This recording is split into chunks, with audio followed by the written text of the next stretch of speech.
আসসালামু আলাইকুম। এখন আমাদের চেম্বারে যে সকল রোগী আসছেন তাদের বেশিরভাগই আসছেন জ্বরজনিত সমস্যা নিয়ে।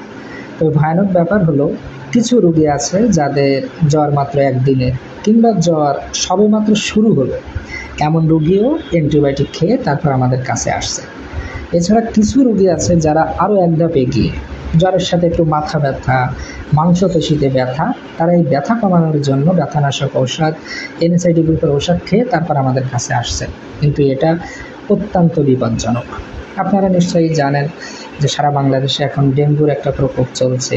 তারপর 2 সপ্তাহেরও বেশি সময় ধরে একটানা বৃষ্টিপাত হয়ে গেল, চারিদিকে এখন পানি জমে আছে, সেখানে মশার বিস্তারও বেশি হচ্ছে এবং স্বাভাবিকভাবে ডেঙ্গুর প্রকোপটাও দিন দিন বেড়ে যাচ্ছে।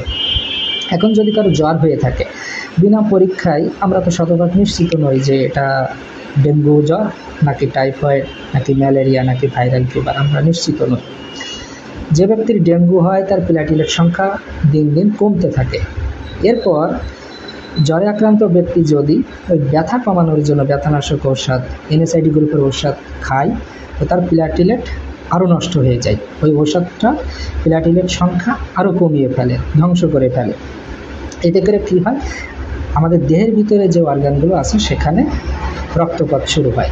যেমন মস্তিষ্কে রক্তক্ষরণ হতে পারে, পেটের ভিতরে রক্তপাত হতে পারে, এরপর কিডনিতে রক্তের প্রবাহ কমে যেতে পারে। এরকম নানান ধরনের জটিলতা তৈরি হতে পারে এবং আলটিমেটলি মৃত্যু পর্যন্ত হতে পারে। তাহলে এখন আমাদের করণীয় কী? আমাদের করণীয় হবে, যদি কারো জ্বর হয়ে থাকে তাহলে একজন রেজিস্টার্ড চিকিৎসকের শরণাপন্ন হওয়া উচিত। তিনি আপনাকে ফিজিক্যালি দেখবেন, পুরো হিস্টোরি নেবেন, আপনার কথা শুনবেন, যদি প্রয়োজন মনে করেন যে একটা টেস্ট দিবেন এবং তারপর যে চিকিৎসাপত্র আপনাদেরকে দিবেন সে অনুযায়ী আপনারা চলবেন। এছাড়া আমভাবে যে কাজটা আপনারা করতে পারেন, যদি কারো এখন জ্বর আসে তো বাসা বাড়িতেই আপনারা প্যারাসিটামল গ্রুপের ঔষধ খেতে পারেন।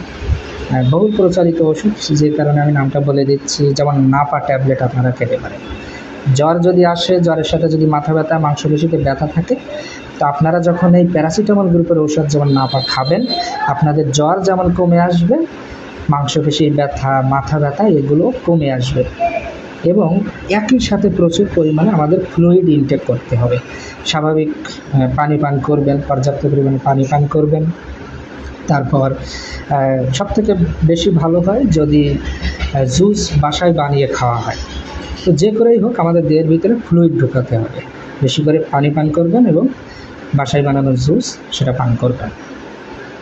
তাহলে জ্বর হলে করণীয় 2টা, প্যারাসিটামল গ্রুপের ওষুধ নাপা খাবো এবং প্রচুর পরিমাণে ফ্লুইড ইনটেক করবো। কিন্তু কোনোভাবেই ব্যথা কমানোর জন্য NSAID গ্রুপের কোনো ব্যথানাশক ঔষধ আমরা খাবো না। আরেকটা বিষয় মনে রাখতে হবে, জ্বর 1 দিনের বা 2 দিনের জ্বরেই না জেনে অযথা আমরা কোনো অ্যান্টিবায়োটিক খাবো না।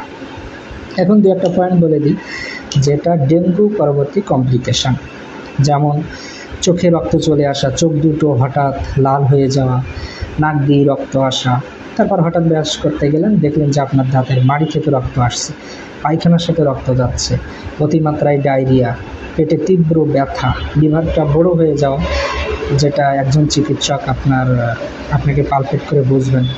তারপর চামড়ার নিচে লালচে বা কালচে ছোপ ছোপ পড়ে যাওয়া, এগুলো হলো ডেঙ্গু পরবর্তী জটিলতা। কিংবা হঠাৎ করে আপনার প্রস্রাবের পরিমাণ অতিমাত্রায় কমে যাওয়া। তো এই ধরনের জটিলতা যদি আপনার দেখা দেয়, কোনোভাবেই বাসা বাড়িতে আর বসে থাকা যাবে না। তখন অবশ্যই আপনারা হসপিটালে যাবেন, সেখানে চিকিৎসকের সাথে কথা বলবেন এবং সেই অনুযায়ী পরামর্শ নিয়ে চিকিৎসা নেবেন।